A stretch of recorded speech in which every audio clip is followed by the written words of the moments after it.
Committing suicide actually takes energy and planning. So this happens just above the lowest point, when they still have the energy to think clearly and execute it.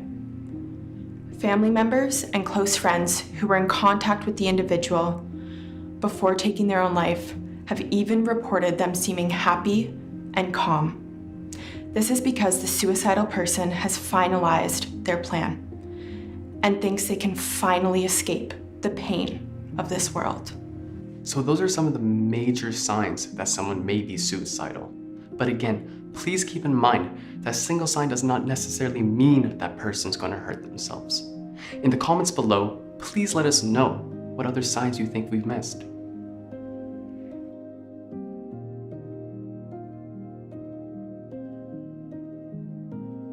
What do you think about suicide?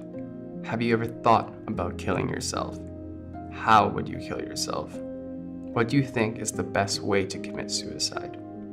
Question or phrases like these may suggest that a person is considering it. They talk about it because they want your opinion. In a way, they're asking for advice on committing suicide while not openly admitting to it. This may also be a way they're screaming for help.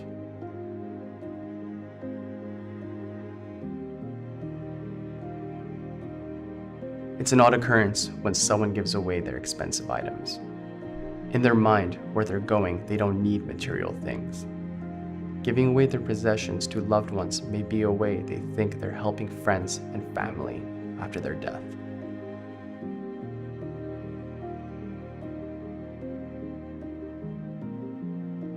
There are usually a number of triggering events that cause someone to write their will. These events can include marriage, having kids, being of older age, starting a business, or a close loved one dying. If a person seems to want to write a will out of the blue, try asking them why they have decided to write one.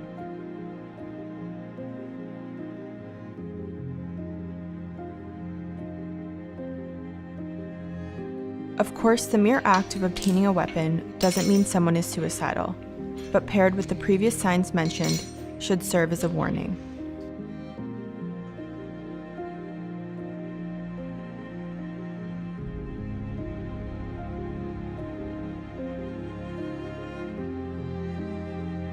Those strange sleeping patterns are often seen in suicidal people.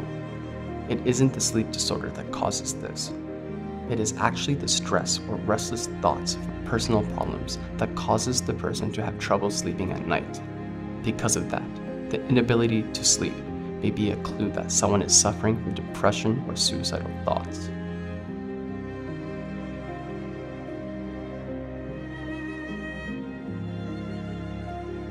Low energy levels are often seen in people with depression, which is sometimes coupled with suicidal thoughts.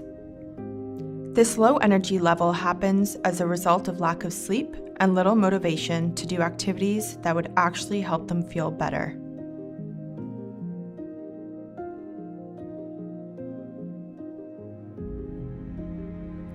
When people don't feel connected to anyone, they may turn to drugs and alcohol as a form of escape. Another reason may be because they think these substances might give them enough willpower to commit suicide.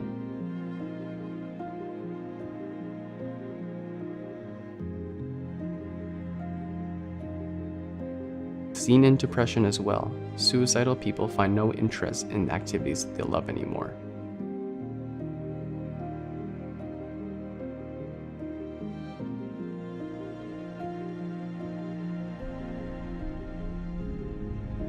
Self-harm is one of the biggest signs that someone might be suicidal. Examples of this include cutting, burning, and poisoning oneself.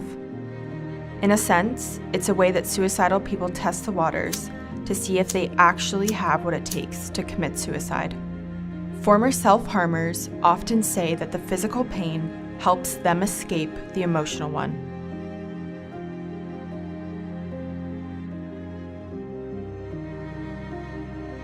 Studies have shown that suicidal people tend to take more risks.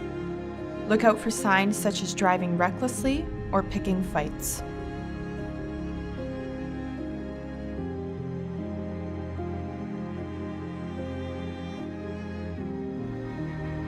The number one and most obvious sign that someone might be suicidal is that if they have attempted it in the past. This is called suicidal tendencies. One thing people don't understand about depression is that it's not easily cured by a pill. A sudden stop in medication may trigger a worse wave of depression that might lead to another suicide attempt.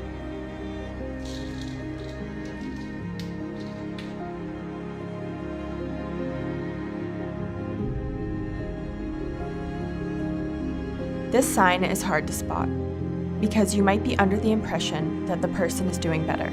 A misconception about depression is that people commit suicide at their lowest point. What actually happens at this stage is that the person is unwilling to do anything. They are at such a low point that they are unwilling to eat, watch TV, or partake in their favorite activities. Their days are spent mostly in bed. Whatever your experience with suicide is, it's important for you to understand the signs of suicidal behavior. But please keep in mind that not every suicidal person will show these signs, and not every sign means that a person is suicidal. The point of this video is to make you understand these signs and work out whether the person needs a friend or professional help. Hey Psych2Goers, welcome back. This portion of the video is dedicated to Robbie. Suicide is some serious shit. It can happen to anyone, even your closest loved ones, and you may not have ever had any idea what was going on. Robbie is an RN and wants to share her personal story in the memory of her loving son, James Garrett Kulik. Robbie collaborated with her patient and wrote a poem wholeheartedly for James and for those who struggle with mental health. Robbie writes, "James was funny, popular, handsome, and wise. Anything anyone would have wished for. My relationship with James was so close, not only on a mother relationship, but also like best friends. On December 3rd, 2019, my own adolescent son took his life.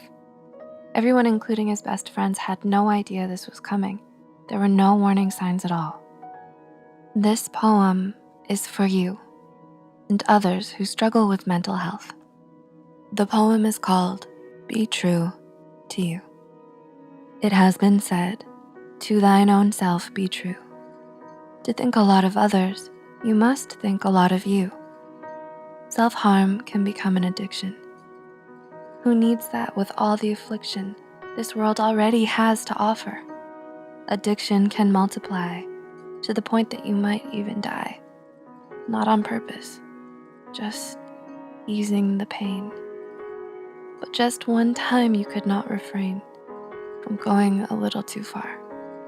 Cutting doesn't just hurt your own skin, but your friends, your schoolmates, your kin.